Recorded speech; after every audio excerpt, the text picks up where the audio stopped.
Bonjour, ici Guillemette pour Amaorire. J'accompagne les femmes en conflit avec leur corps à se réconcilier avec elles-mêmes. Alors, être en conflit avec son corps, en fait, ça veut dire quoi? Ça veut dire que c'est tous ces moments où vous vous sentez empêché, où vous vous sentez limité par les mots de votre corps.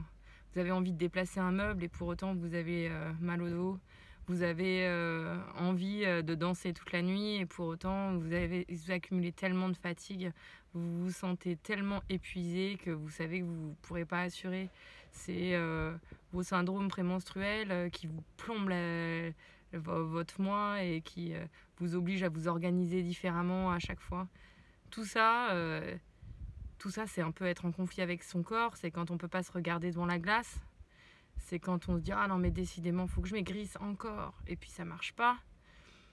Et en fait, on peut considérer tous ces symptômes, tous ces inconforts comme des obstacles, des manières de vous empêcher de vivre votre vie comme vous le souhaitez, de réaliser vos désirs, de réaliser vos projets.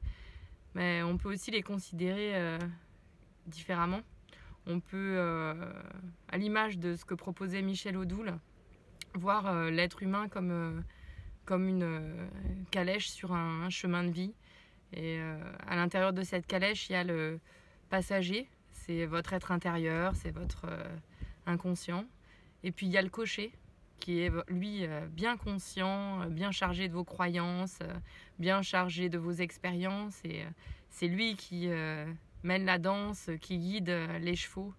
Les chevaux, ces émotions qui pourtant piaffent parfois, sont mal à l'aise, refusent d'avancer, parce qu'ils voient bien, eux, que la route, il y a des trous, il y a des bosses et que la calèche va s'abîmer. Mais si on continue l'analogie, ces chevaux-là, ce seraient nos émotions.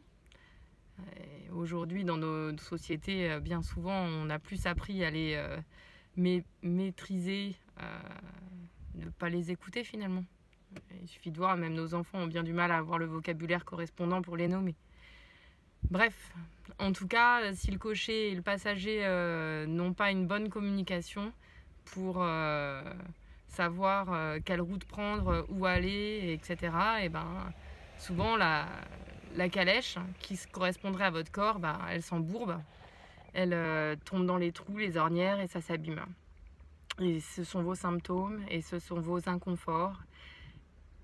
Donc vraiment, en fait, votre corps, il vous exprime un message, il vous dit non, mais là, il y a un souci, tu es en train de trop t'éloigner de tes rêves, il faut que tu t'en rapproches, il faut que tu te réconcilies, que tu réconcilies le cocher avec le passager pour pouvoir choisir un chemin enfin le plus confortable possible.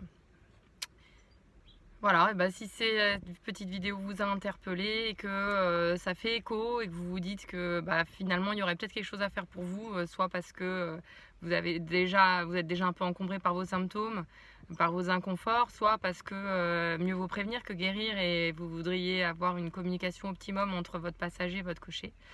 Je vous offre une séance de découverte, donc n'hésitez pas à booker ça sur mon site et on se retrouve par téléphone ou par Skype pour en parler gratuitement et voir ensemble quels sont les obstacles à lever pour que vous puissiez enfin réaliser vos rêves et vivre dans la joie et le plaisir que vous offre cette vie-là. Je vous souhaite une très bonne journée.